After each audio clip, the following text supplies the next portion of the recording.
What's going on, guys? It's Tom or Topton Wrestling, and welcome back to another video on the channel. Today we're going to be looking at the 2011 episode of Monday Night Raw, where the entire roster walked out on the company and went on strike. This took place in October of 2011. WWE at this point was still somewhat must-see and still hot, with the likes of CM Punk having just cut the pipe bomb months previously and won the title at Money in the Bank, etc, etc.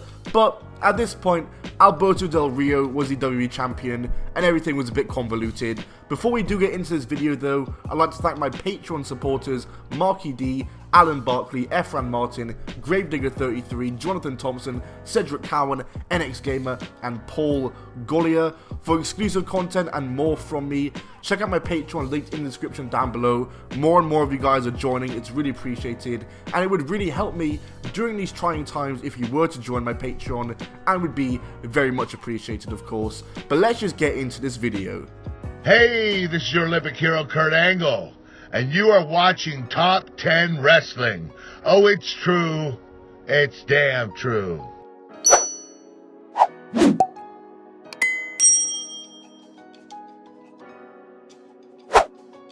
WWE Monday Night Raw is live from Lafayette, Louisiana. We are just one night past Hell in a Cell, a show where Del Rio won the WWE title and where The Miz and R-Truth came out and beat everyone up in sight.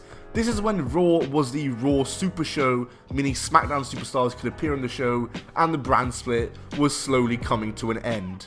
The show opens with a match, which is so refreshing seeing Raw open with a match, especially because nowadays it never opens with a match. We see Randy Orton, who is one-on-one against Drew McIntyre, who doesn't even get an entrance. Oh, how times have changed. Last night, Randy Orton was defeated by World Heavyweight Champion Mark Henry, and Orton is angry. A pretty standard TV match here. McIntyre gets a fair bit of offense in here.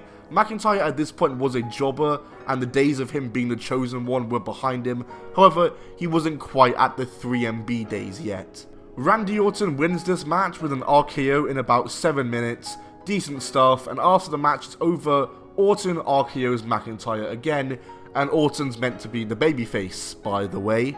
Mark Henry then comes out, hell yes, one of my favourite world champions of all time. He taunts Orton with the world title, and the two start brawling. Security is sent out to stop them, and Orton ends up dumping Mark Henry over the barricade, and Randy Orton has won this round. We cut back from commercials, and Henry is now in the ring for his match. Mark Henry is one-on-one with John Morrison. In this match, Jomo gets way more offense than I expected him to. He even manages to take the big man down and hit him with the Starship Pain for a mad near fall.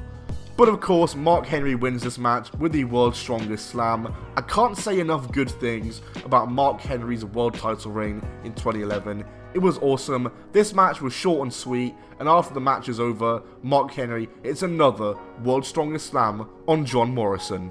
We cut backstage to see John Laurinaitis, Vicky Guerrero, United States Champion Dolph Ziggler, Jack Swagger, Intercontinental Champion Cody Rhodes, Christian, David Otunga, and WWE Champion Alberto Del Rio.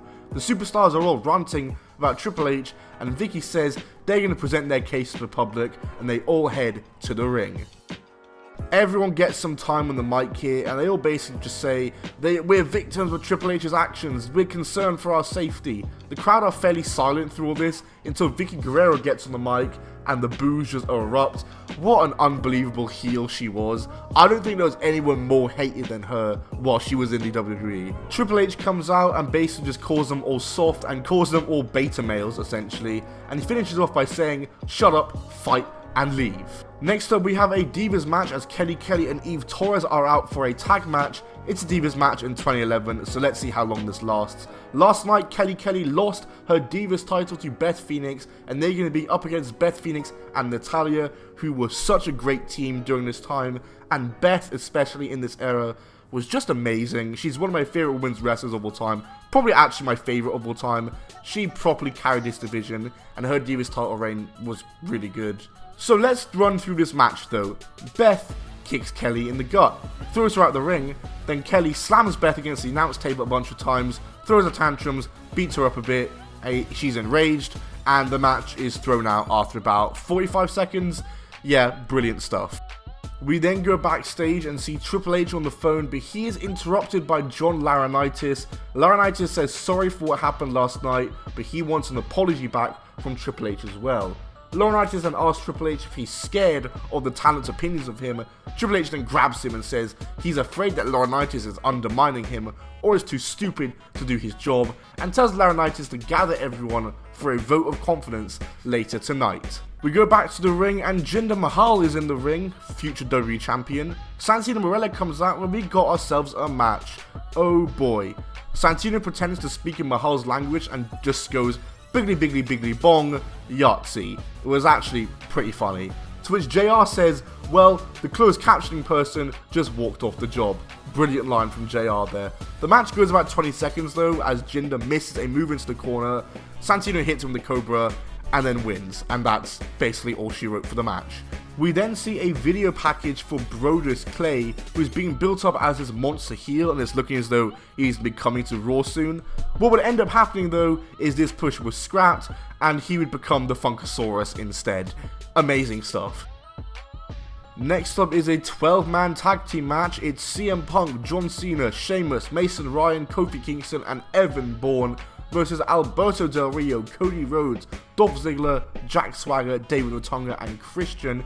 It's your classic Monday Night Raw, meaningless, benefits nobody, multi-man tag match. Mason Ryan being in this match is so random because you'd think based on him being there, he was getting some sort of push, but no, nothing was happening with him, and nothing happened after this match with him. David Otunga being there was always funny too, because when David Otunga was in WWE as a wrestler, I always looked to him as like the most high-level jobber of all time. Like, he was always involved in like these main event storylines, but he was just there to be jobbed like the whole time. That's the only reason he was involved. And as is the case with any meaningless multi-man tag on Raw, the babyfaces win to the benefit of absolutely nobody, because Cena, Sheamus, and Punk are already stars, Air Boom are already tag champions, and Mason Ryan would go on to do nothing. This match went on for far too long. We all know who was winning, and it did not, and I mean did not, need to go 15 plus minutes. And coming up next, the WWE Raw roster are going to give Triple H a vote of confidence on the COO.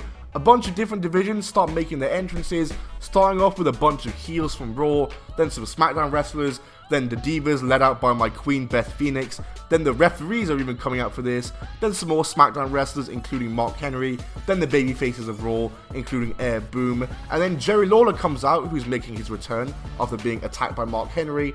Everyone is out now, and they're all silently waiting for the one remaining person to come out, and of course, Triple H's music hits, he hits the ring, surrounded by most of the roster, and he wants to hear their thoughts.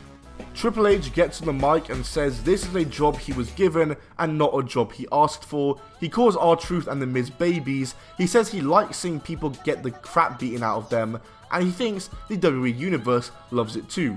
Triple H is interrupted by Wade Barrett, who gives his piece on behalf of a bunch of heels from SmackDown. He says that Triple H has created a very unsafe working environment, and he just says that Triple H is incapable of doing his job, to which Triple H rebuttals by basically saying, hey Wade, weren't you part of the Nexus that just destroyed everything last year? And basically says to Wade, the only reason you have a problem with the chaos is because you're not the one causing it. Burn. Then WWE official Mike Chioda gets on the mic on behalf of all the refs and says that he should not be attacked, and says that after 23 years of being in the WWE, he's afraid to come to work. Then my queen Beth Phoenix on behalf of all the divas gets on the mic to speak. She says, hey man, we're girls and we're scared something might happen to us. To which Triple H says, has anything happened to you? To which she says, no, but something could happen to us. We finish off with Jerry Lawler talking to Triple H. Lawler says he is only speaking for himself, and he says that he agrees that Raw is spiraling out of control, but he says he thinks it's not Triple H's fault though, and he says he thinks he's being sabotaged, but however, the roster is paying the price for it. The vote of confidence then begins. Christian, on behalf of all the heels, votes no confidence. Mike Yoda and the referees vote no confidence. Beth Phoenix, the greatest women's wrestler of all time, and the Divas vote no confidence. And Jerry Lawler votes no confidence and says he's walking out, and everyone around the ring then proceeds to follow him and walk out with him. One by one, the commentary team too walk out, the cameramen walk out, until there's JR left alone on the commentary team. No one thinks he's going to walk out, but shockingly, he stands up and leaves too. And Triple H is left alone in the ring, and the show closes. If you guys would like to see me do a video on next week's episode of Monday Night Raw, where Triple H is basically managing the episode without most of the roster there, it's a really interesting episode. I'd love to review that too, so let me know in the comments below if you guys like to see that, and be sure to leave a like on this video if you did enjoy. Subscribe with notifications on. I'm trying to hit 200k. We're nearly there. We're getting closer. Check out my Patreon link down below, patreon.com/ThompsonWrestling. A bunch of exclusive content going to be up there shortly. And yeah, follow me on Twitter @ThompsonWrestling. My Instagram is @I'mTomBell. I'll see you all soon. Goodbye, and keep on rolling. I was given a bill by a man in a suit that was smiling on. He told me don't worry.